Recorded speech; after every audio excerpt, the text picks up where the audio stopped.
Bincang bersama. Small listeners, jangan remehkan pengalaman karir Anda. Dimanapun Anda ditempatkan, dimanapun posisi Anda, bisa jadi itu menjadi modal utama posisi Anda sekarang. Dan sepertinya kesimpulan yang tadi nih ya Audrey sampaikan ini juga menggambarkan perjalanan karir dari sosok luar biasa yang sudah ada di samping Audrey.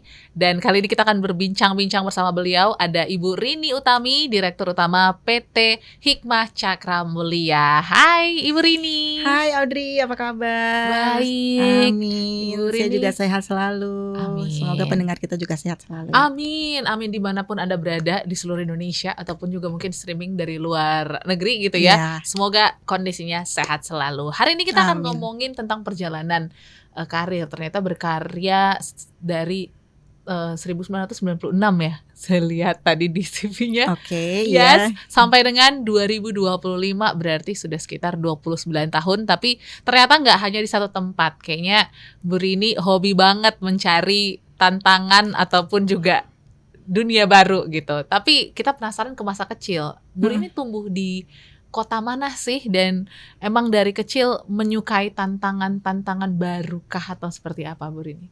Oke. Saya dilahirkan di Bandung. Bandung, oke. Ibu adalah guru SMA, Mhm. guru kimia. Oke, wow.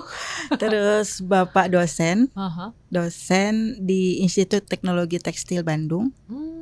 Seni ya. Juga guru juga fisika. Fisik. Pokoknya wow. serem-serem deh. Keluarga sains sih. Iya, keluarga sains, iya betul. Jadi ya keluarga sains. Terus bapak juga sebelumnya juga sempat jadi abdi negara Oke. gitu kan di Kodam Diponegoro. Mhm. Jadi ya gitulah, Oke. keluarga sains yang disiplin. Yes, Ya, kayak terlihat gitu ya lah. dari Ya. kedua orang tua yang menjadi guru, latar belakang pendidikan, sehingga mungkin juga akhirnya mungkin ketertarikan untuk tahu akan sesuatu hal yang baru kayaknya muncul dari situ, benar nggak Bu? Iya, jadi ya kalau ibu sih dulu gini, misalnya kita mau ngambil waktu itu mau kuliah nih, karena basicnya ibu bapak adalah Pendidikan, sains, Oke. ya udah kamu milih yang sains deh, IPA Oh. gitu kan. Oke, aku mau milih IPA. Enggak, campur aja deh IPA IPS gitu. Oke. IPS-nya apa ya? Kan saya juga bingung ya. Betul. Udah publisistik namanya dulu, Publisistik, Udah oke. publisistik itu apa ya? Itu tuh yang kayak wartawan gini-gini. Oke, gitu kan. Akhirnya aku ngambil di situ dan keterima. Oke. Tapi karena saya masih basicnya sains juga, akhirnya ngambil lagi statistik terapan MIPA. Oke. Jadi ada dua. Jadi Oh, double dua gelar degree. Ya, double Oke. degree di situ. Berjalan. Kok yang menarik yang jurnalistik Oh. nih gitu. Karena ketika magang pun Aha. atau ketika kuliah pun kita udah diajarin macam-macam kan, yang sosiologi itu tadi. Yes. Mengenal karakter manusia, Oh. belajar psikologi. Kalau di sains kan udah 1 + 1 ya 2 itu tadi. Tapi kalau di sosiologi atau di sosial kan itu dinamikanya banyak yang Iya. mempengaruhi ya. Jadi akhirnya belajar dari situ. Ketika magang semester 3 di jurnalistik udah ketahuan tuh, oh begini tuh bikin video, oh begini tuh bikin foto, dan kita harus interaksi sama orang begini. Nah akhirnya keterusan tuh, Oke. oh ya udah saya di jurnalistik deh. Berarti satu jurusan lainnya Tetap diselesaikan. jalan. Wah. Tapi kan ininya passionnya Condongnya kayaknya udah ke sini ke deh. situ ya? Iya, passionnya kayaknya ke situ. Apalagi dulu sempat saya pengen keliling dunia. Oke. Ya udah kan keliling dunia tuh kan bisa saja masuk hubungan internasional, diplomat, itu udah pasti udah nyantolnya di situ. Tapi ketika publisistik, masa sih bisa? Oh ternyata bisa ya, keliling gitu. dunia gitu. Jadi belajar dari situ, oh ternyata banyak dunia baru ya, gitu. Ya akhirnya coba-coba deh kesana sini. Dan ternyata benar kayaknya udah mengelilingi beberapa negara gitu ya. Dengan Alhamdulillahnya. titel jurnalis. Iya, Nah, alhamdulillahnya begitu. berarti apa ya? Cukup menarik gitu ya, bahwa memang dari keluarga sendiri pun sudah mensupport untuk dari sisi pendidikan. Bahkan kayaknya nggak terlalu banyak gitu orang di zaman dulu yang ngambil double degree bareng-bareng. Itu challenge nggak sih Bu? Apalagi kan lininya berbeda nih ya. Mungkin Jauh belajar ya. sini senang, sini aduh kok kayaknya agak berat gitu. Nyelesainnya dulu gimana? Nyelesainnya ya kadang ada malesnya, udah pasti. Ya pasti ada malesnya. Asa pengen kesini dulu, kalau lagi bosan di sini, asa pengen di sini gitu. Karena kan kalau di sini kan serius gitu kan, aljabar, algoritma, apalah segala macam lah gitu kan.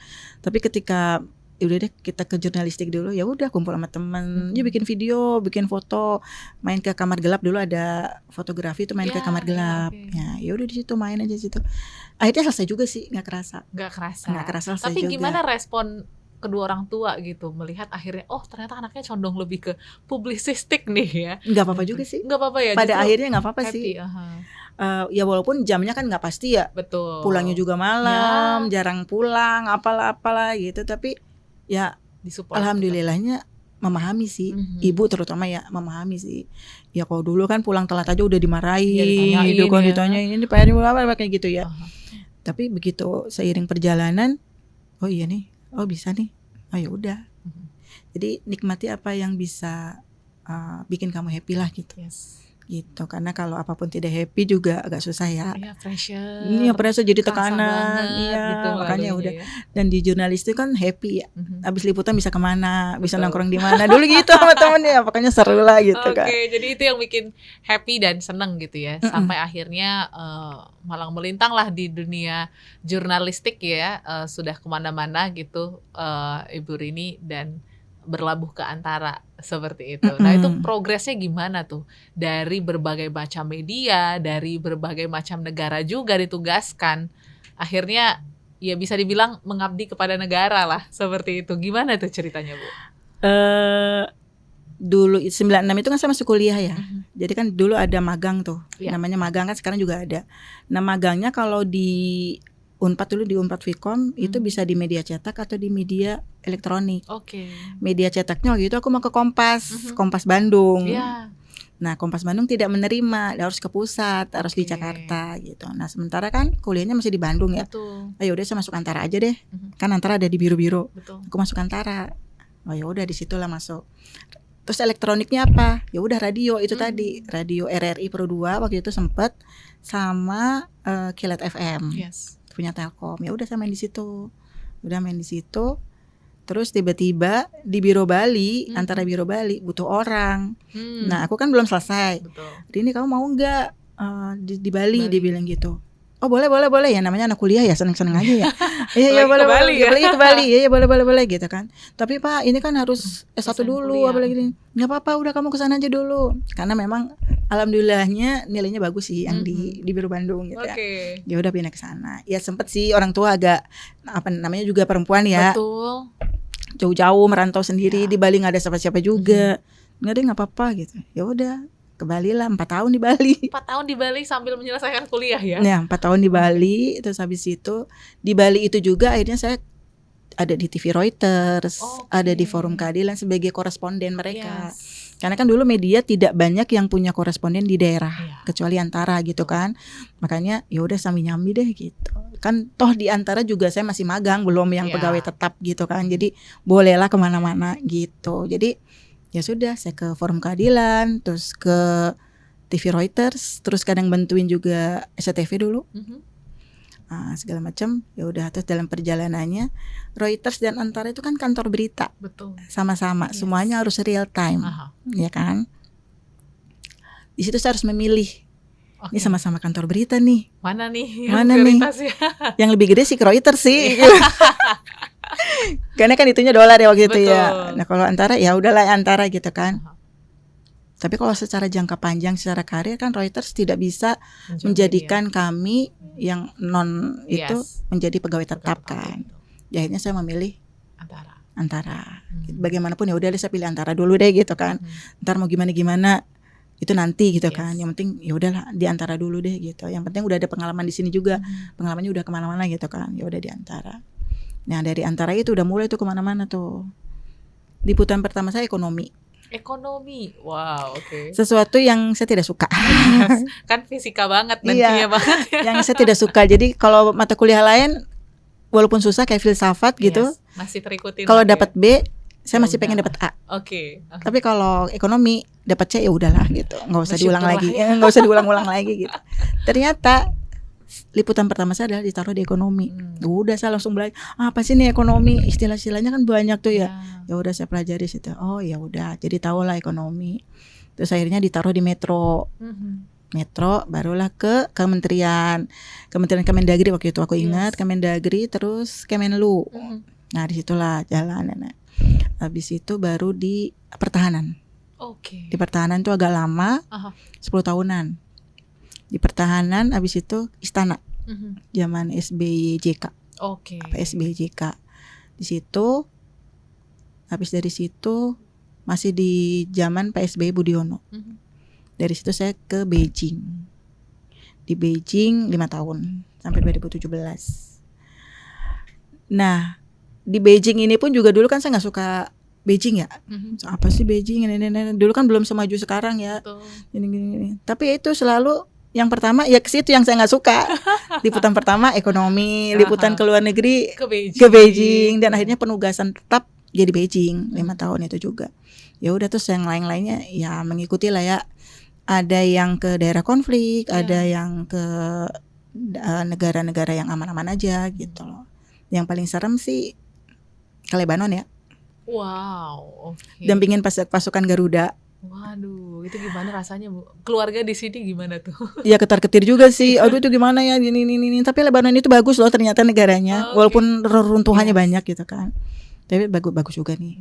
Terus ada perbatasan langsung sama Israel lah segala macam. Itu serem juga sih. Ya tapi ya namanya suka tantangan ya suka-suka aja ya. Dijalanin aja. Dijalanin aja gitu. Nanti resikonya belakangan gitu ya. Iya, tapi kan pasti dijagain lah, nggak mungkin Betul. kita dilepas gitu aja kan. Pasti kan ada pendampingan dari Kemenlu atau dari TNI-nya kan. Jadi ya yakin aja di situ sih. Ya itulah yang mewarnai. Nah, kalau di dalam negeri ya itu tadi, karena kita ngikut presiden, karena kita ngikut TNI, itu kan pasti mainannya udah ke pelosok-pelosok lah ya. Gitu. Oke, jadi sudah terbukti ya sisi networking, pengalaman kemana kemari gitu ya dari Bu Rini membuat mungkin Bu Rini akhirnya dipercaya gitu untuk mengemban tugas di HCM atau Hikmah Cakra Mulia. Nah ini perjalanannya seperti apa, Bu, untuk menuju ke posisi sekarang? Iya seru juga sih. Karena kan ini bisa dibilang bertolak belakang ya dengan Betul. dunia jurnalistik, terus tiba-tiba masuk ke dunia periklanan yang kita tahu sangat pesat sekali gitu ya, dan mungkin nggak bisa sekaku jurnalistik gitu ya. Bukan sekaku juga sih ya. Nggak kaku Ada juga. strukturnya gitu. Nah kalau ini kan cukup challenging karena semuanya berubah tiap hari. Gimana, Bu?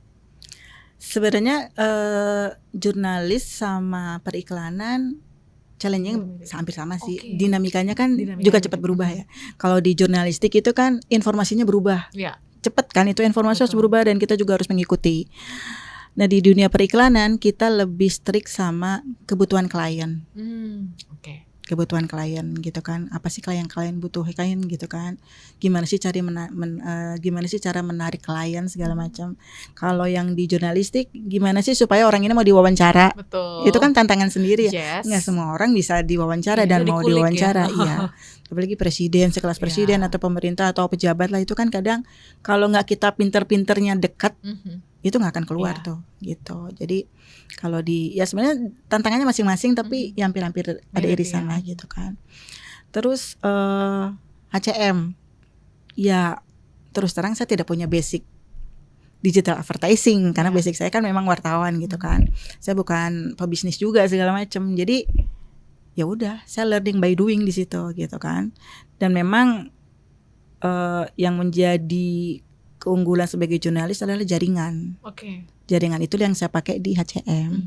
Ketika kita menawarkan sesuatu, nah kita sudah punya nih jaringannya nih. Betul. Ke bapak ini, ke ibu ini gitu kan. Kayak misalnya saya sudah punya jaringan kerjasama sama Smart FM, ya udah kita Mas Andi atau Mas Adit, bisa dong gini. Nah itu kan jaringan ya. Itu kan dari jaringan sebelumnya. Ya kita pakailah di situ. Jadi apa yang bisa kita kerjasamakan, apa yang kita bisa jajaki dengan HCM, dengan basic saya sebagai jurnalis, ya mungkin dari sisi jaringan itu tadi.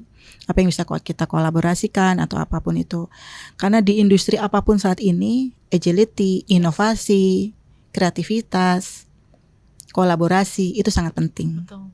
Di dunia yang penuh kompetitif ini kita nggak bisa sendirian. Walaupun kita pengennya maju sendiri gitu. Oh kita paling unggul. Tapi ternyata itu nggak bisa. Tetap harus ada yang namanya agility, inovasi, kreativitas, sama kolaborasi. Yes. Dan kolaborasi itu tidak hanya di internal perusahaan ya, tetapi bagaimana perusahaan bisa berkolaborasi dengan perusahaan lain, dengan instansi lain atau institusi lain. Jadi akhirnya apa yang kita butuhkan atau apa yang kita cita-citakan bisa terwujud lah di situ. Yes. Gitu. Oke. Dan pastinya dari sejak dahulu kala sampai dengan sekarang, Ibu tuh masih tetap konsisten gitu ya. Stay kepada passionnya sendiri gitu. Dan mungkin juga akhirnya ya membantulah ya, memberitakan dan juga menginformasikan ke seluruh daerah di Indonesia, alias bisa dikatakan abdi negara. Nah tadi Ayah juga mungkin sempat bertugas menjadi abdi negara. Apakah ada nilai-nilai atau value yang diajarkan yang mungkin juga akhirnya membuat Ibu memegang value itu sampai dengan karir di titik sekarang? Ada. Jadi value-nya itu komitmen. Komitmen, oke. Komitmen, terus disiplin, sama gigih. Sama gigih. Itu aja. Seperti apa penerapannya, Bu? Ya kalau komitmen ya dimanapun kita ditugaskan, ya kita udah harus komitmen. Ya kita akan memberikan yang terbaik. Karena kalau tidak, ya bagaimana orang akan percaya untuk langkah selanjutnya ya. Jadi ya sudah walaupun di awal misalnya, saya kan nggak mau di sini, pasti ada yang kayak gitu ya. Ya pasti. Pasti ada yang, kok dia tugasin di sini sih, gini gitu kan. Tapi kalau kita sudah punya komitmen, ya sudahlah saya ditempatkan di sini, berikan yang terbaik, sudah. Nanti pasti ada sesuatu yang lebih baik atau akan lebih baik kalau kita memang sudah bisa berkomitmen pada diri sendiri, kita akan memberikan yang terbaik.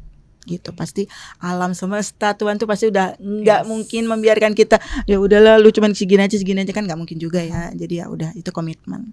Disiplin ya misalnya kita udah punya planning nih begini gitu kan, agenda ini ya sudah kita patuhi. Kayak tadi kan mau ke sini jam 10 ya Teng ya, oke sebelum jam 10 saya udah di sini. Itu kan salah satu bentuk komitmen kita sama diri sendiri maupun terhadap mitra.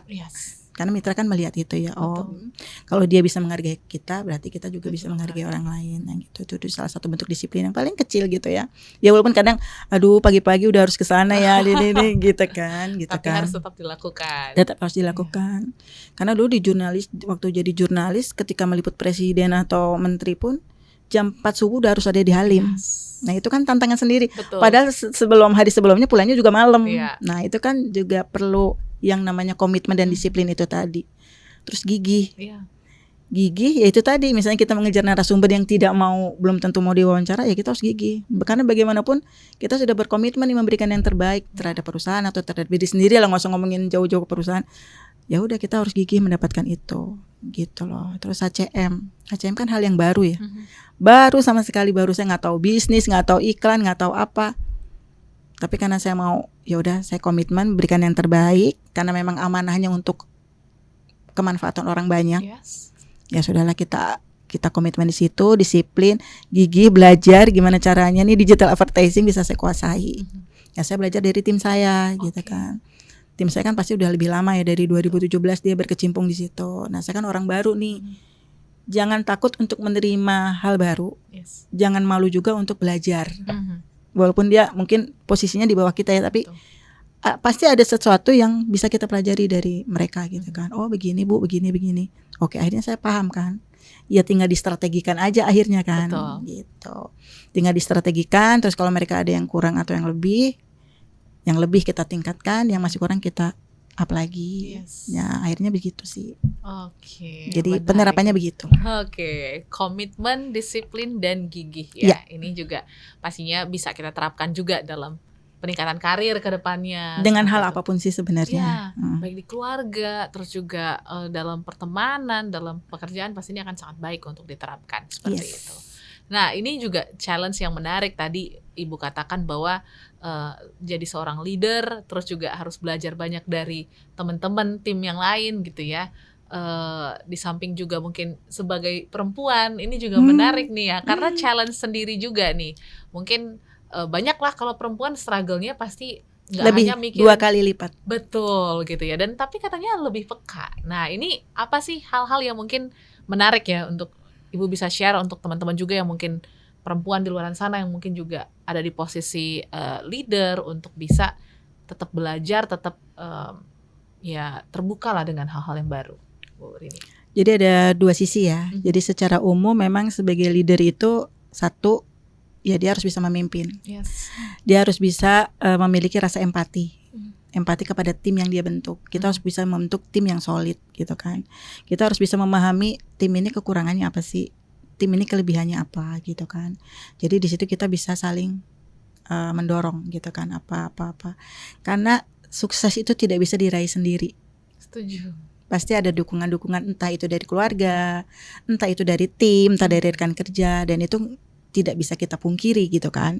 Jadi sekecil apapun peran mereka itu tetap akan ada kontribusinya lah buat kesuksesan kita gitu. Jadi sebagai pemimpin ya itu tadi, harus bisa memimpin udah pasti, punya rasa empati terhadap timnya. Ini timnya saya gimana ya, dan tahu kelemahan dan kekurangan minimal diri sendiri dulu. Oke. Karena kita sudah bisa tahu kekurangan dan kelebihan diri kita sendiri, kita bisa melihat yang lain gitu kan. Terus juga dukungan keluarga sudah pasti. Dukungan perusahaan juga, perusahaan ini kan juga harus dilihat berapa porsi sih peran wanita yang dia berikan. Apakah perusahaan sudah memberikan porsi yang pas atau sesuai dengan yang misalnya kita punya ukuran berapa persen. Betul. Gitu kan. Karena bagaimanapun keberagaman itu akan lebih menarik dan akan mendorong sebuah organisasi lebih maju. Betul. Daripada misalnya satu organisasi diisinya cuman milenial aja.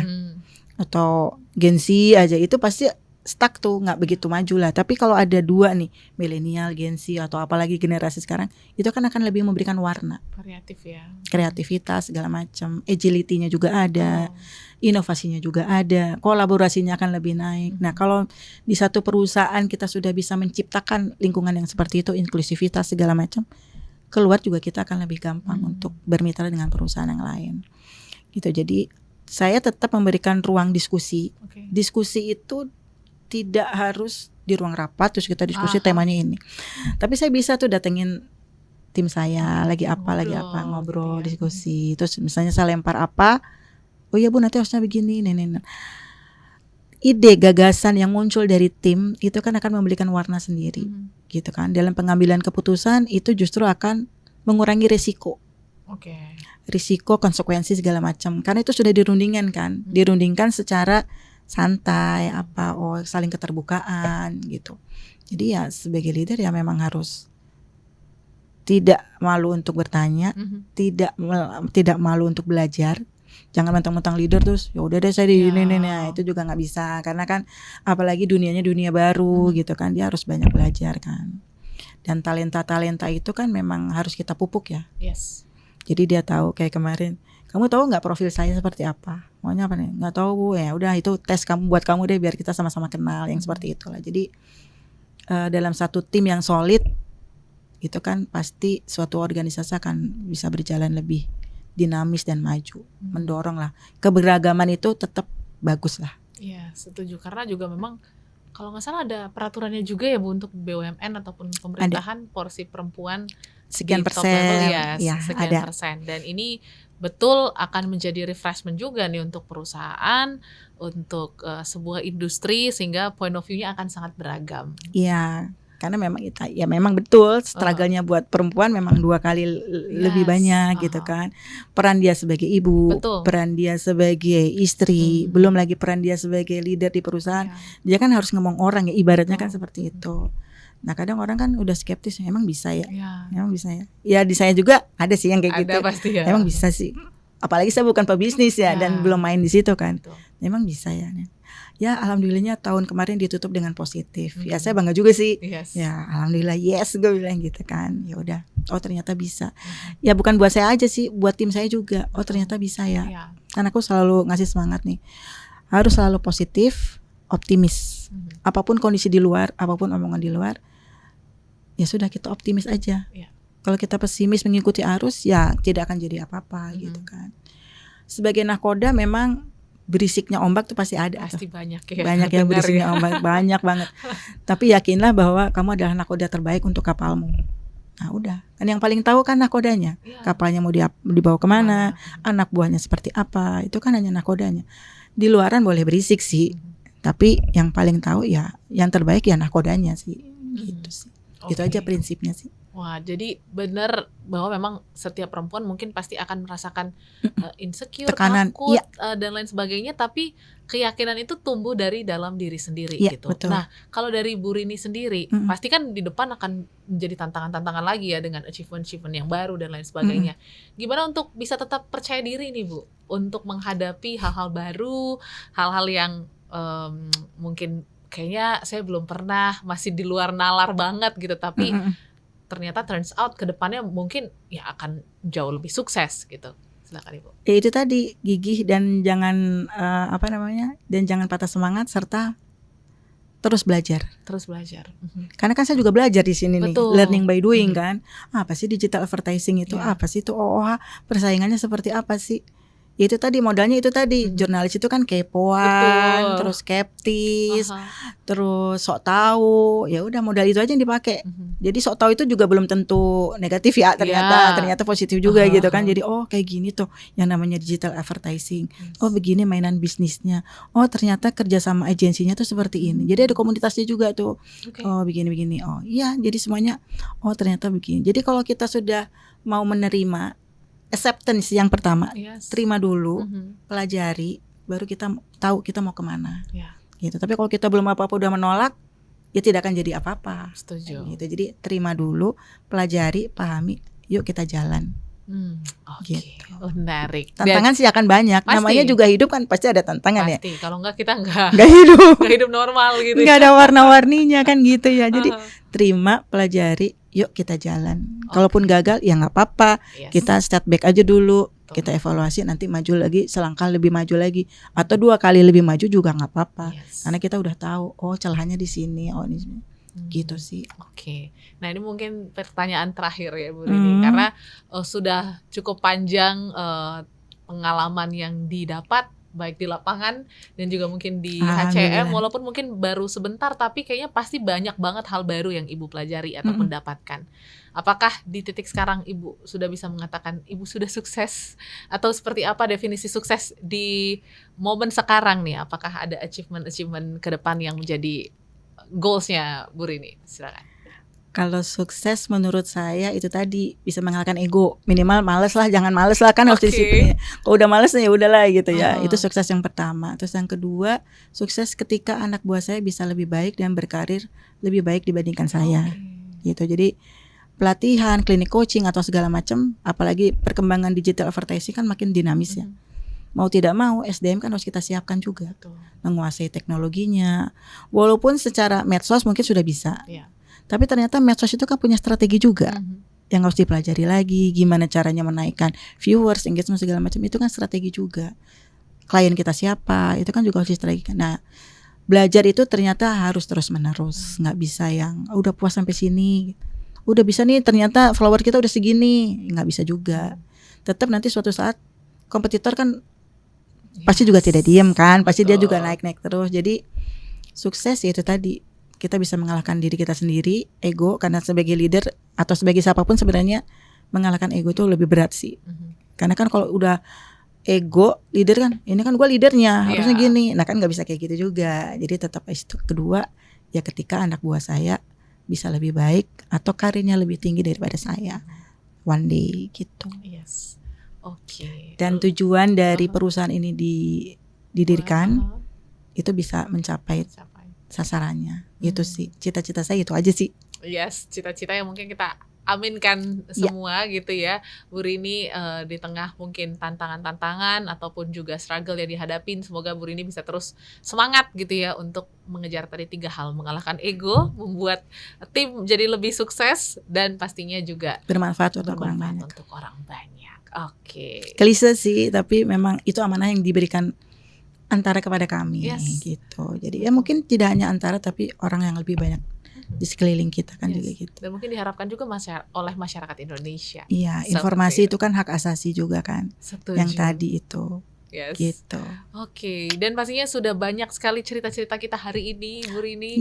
Terima kasih banyak ya, ternyata untuk mencapai sesuatu hal yang baru, small listeners, nggak perlu khawatir tentang pengalaman-pengalaman yang kita dapatkan gitu ya. Jadi nikmatin aja setiap prosesnya, karena kita nggak tahu proses itu akan membawa kita sampai ke titik mana. So kita akan ketemu di episode lainnya. Small listeners, terima kasih banyak, sampai jumpa dan sukses untuk Anda. Bincang bersama